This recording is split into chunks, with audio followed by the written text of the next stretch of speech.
ఎప్పటికైనా సొంతం. రాదురా ఏ విజయం నీ కోసం నా కోసం, ఎటుపోదురా నువ్వు చేసిన కష్టం ఎప్పటికైనా సొంతం.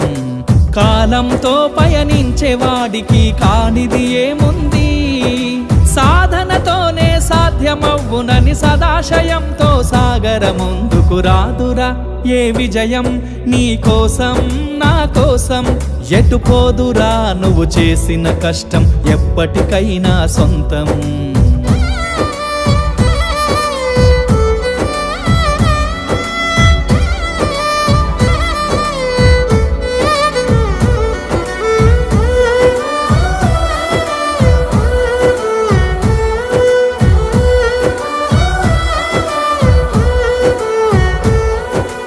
ఆకాశంలో అలలాగా పోయే ఆ పక్షులనే చూడు,